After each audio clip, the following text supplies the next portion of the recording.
வணக்கம் விவசாய நண்பர்களே. இன்றைக்கி நம்ம அந்த வீடியோவில் ஒரு பிரபலமான நாற்று பண்ணைக்கு விசிட் பண்ணியிருக்கோம்.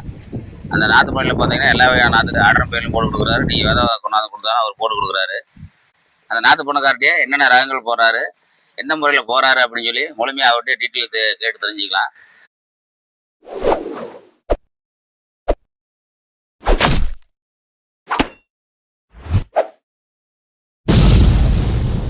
வணக்கம்.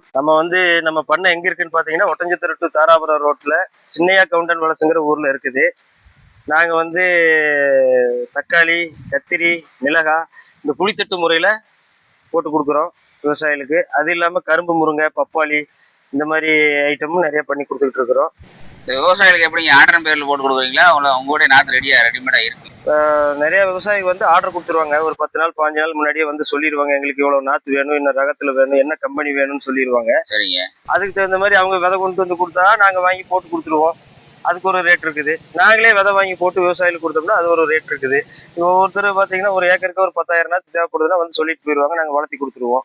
இல்ல நம்மகிட்ட நேரடியா இது உடனே வேணும் அப்படின்ட்டு நிறைய தேடி வருவாங்க, அவங்களுக்கு உடனே நாங்க சப்ளை பண்ணிடுவோம். ஒரு தரமான நாற்று நாங்கள் எப்பவுமே தயார் பண்ணி கொடுத்துக்கிட்டு இருக்கிறதுனால மக்கள் எடுத்துக்கிட்டே இருப்பாங்க. தக்காளி, கத்திரி, மிளகாய் இந்த மாதிரி ஐட்டம் போய்கிட்டே இருக்கும்.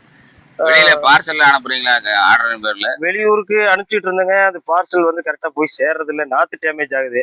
அதனால வந்தவங்களுக்கு நாங்க கொடுத்துட்றோம். அனுப்புறது அவ்வளவு சாத்தியப்படலை எங்களுக்கு. இது என்ன முறையிலங்க பாவறீங்க நாத்து? இந்த விதை நாங்க மஞ்சி விலைக்கு வாங்குறோங்க. கொக்கோ பீட்டுன்னு அவங்க தயார் பண்றாங்க. சரி. அவங்க கிட்ட இருந்து நாங்க வாங்கி அப்புறம் நாங்க ஆள் வச்சு பிளாஸ்டிக் ட்ரேல போட்டு வளர்த்தி நாங்க எல்லாம் விவசாயிகளுக்கு எல்லாம் சப்ளை பண்ணிடுறோம். இது எத்தனை நாள் நாத்து வந்துருது? தக்காளி நாத்து ஒரு 25 நாள் ஆகும். 20ல இருந்து 25 நாள் ஆகும். மிளகாய் நாத்து 30ல இருந்து 35 நாள் ஆகும். ஒரு கரும்பு முருங்கை ஒரு 60 நாள் ஆயிரும். நம்ம அது மரத்துல ஒட்டு கட்டி அதை ரெடி பண்ணி கொண்டு வந்து நம்ம இங்க பேக் பண்ணி வச்சு மக்களுக்கு கொடுக்கறதுக்கு 60 நாள் ஆகும். பப்பாளி விதைங்க? பப்பாளி மெயினா நம்ம அதிகமா போட்டோம்னா திடீர்னு போறது இல்லை.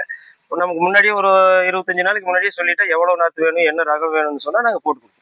அது நம்ம முருங்கைக்கன் மாதிரியே இதுல கவர் பண்ணி பேக் பண்ணி கொடுத்துருவோம். அது கொண்டு அப்படியே விவசாயி வச்சுக்கலாம். இது தக்காளி நாத்துங்க. இது ஒரு 15 நாள் ஆன நாத்து. இது பிளாஸ்டிக் ட்ரேல போட்டு வச்சு ஒரு ட்ரேக்கு 100 நாத்து வரும். நாங்கள் விவசாயிகளுக்கு கொடுத்துருவோம். இது தக்காளி 10 நாள் ஆன நாத்துங்க. இது 10 நாள். இது இன்னொரு 10 நாள் ஆகும்போது உங்களுக்கு நடுறது அந்த டைப்ல வந்துடும். இது 6 நாள் ஆயிருக்குது. 6 நாள் ஆயிருக்குது. இது 1 வாரம் ஆயிருக்குது. இது கத்திரி நாத்துங்க. இது போட்டு எத்தனை நாள் ஆச்சுங்க? சிம்ரன் நாத்து. இது கிட்டத்தட்ட ஒரு 10 நாள் ஆன நாத்து. இது இப்ப பாத்தீங்கன்னா கரும்பு முருங்கை கண்ணை பார்க்க வந்துருக்குறான். இது ஒரு கண்ணாவும் கொடுக்குறாரு, குச்சியில இருந்து ஒட்டு கட்டி கொடுக்குறாங்க. அது எப்படின்னு சொல்லி அவர்கிட்ட கேட்பான். இது நல்ல வளர்ந்த மரத்துல இருந்து நாங்க ஒட்டு கட்டி குச்சியை எடுக்கிறோம். சரிங்க. ஒட்டு கட்டின குச்சி மரத்துல இருந்தே கட் பண்ணி கொடுத்துருவோம். அப்படியே கொண்டு விவசாயம் வைக்கிறதுனால வச்சுக்கலாம். இல்ல இந்த மாதிரி வளர்த்தி கொடுக்கணும் அப்படின்னா நாங்க இந்த மாதிரி பேக் பண்ணிடுவோம். அந்த வளர்ந்த குச்சியை வெட்டிட்டு நாங்க பேக் பண்ணி இதுல இந்த மாதிரி நாங்க நிறைய சேமிச்சு வச்சிருவோம். வளர்த்திக்கிட்டே இருப்போம். விவசாயி எவ்வளவு கேட்கறாங்களோ அதை கொடுத்துருவோம். எடுத்து கொண்டு போய் அவங்க தமிழகத்துல இருந்து நிறைய ஊர்ல இருந்து வர்றாங்க, எடுத்து கொண்டு வைக்கிறாங்க. ஒரு சில பண்ணையில கண்ணா கொடுக்குறாங்களா? அது எப்படிங்க? அது குச்சி அதான் மரத்துல ஒட்டு கட்டணுமே அதை வெட்டி கொடுத்துட்டோம்னா அதை அப்படியே கொண்டு வச்சுக்கலாம். அது பழபடி இந்த தலையெல்லாம் உளுந்து தலையும். இப்ப நம்ம அந்த கண்ணா பண்ணி வச்சுட்டோம்னா பேக் பண்ணி வைக்கிறது அந்த தலையெல்லாம் உளுந்து தலைஞ்ச மேனிக்கு இருக்கு. இதை கொண்டு வச்சா அப்படியே தலைஞ்சு வந்துடும் உங்களுக்கு.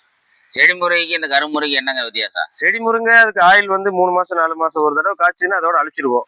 அதுக்கு மேல அது வராது. இது ஒரு தடவை வச்சிட்டீங்கன்னா உங்களுக்கு லைஃப் 20 வருஷத்துக்கு பக்கமா காய்ச்சிட்டே இருக்கும். இதோட காயோட நீள அளவு எவ்வளவுங்க? காயோட நீளம் கிட்டத்தட்ட உங்களுக்கு ஒரு 3 அடி வரைக்கும் வளரும்.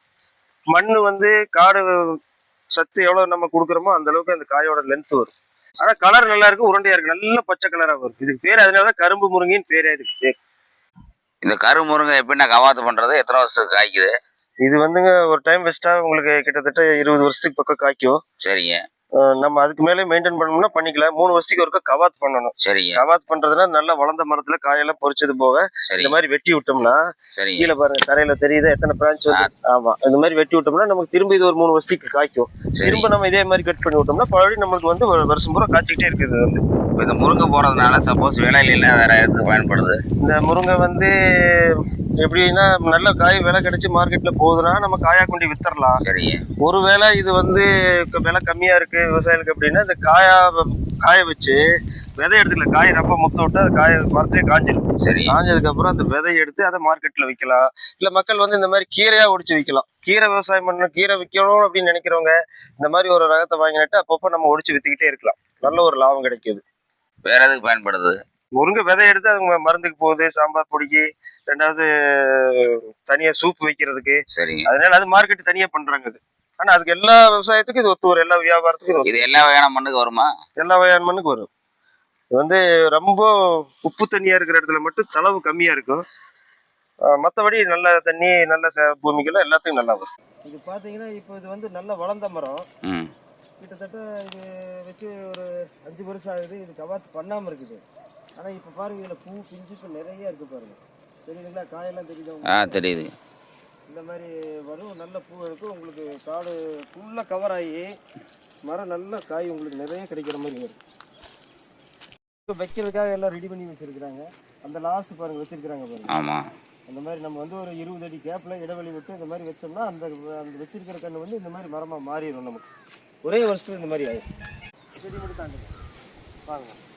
இது வந்து நம்ம பண்ணையில் எடுத்துகிட்டு வந்து வச்சுருக்காங்க. இந்த மரமெல்லாம் பாருங்கள் 7 மாதம் தான் ஆகிடுது. 7 மாதம் தான். 7 மாதத்தில் உங்களுக்கு இந்த அளவுக்கு வந்திருக்குது. இப்போ காய் பூ எடுத்துருக்கு, பிஞ்சு வர ஆரம்பிச்சிருக்குது. இது வந்து 1 மாதத்துலேருந்து உங்களுக்கு காய்க்க ஆரம்பிச்சிருக்கு. எந்த அளவுக்கு பூ எடுத்துருக்குது, எந்த அளவுக்கு வந்திருக்குது பாருங்கள். நல்ல ஒரு இதாக எடுத்துருக்குது.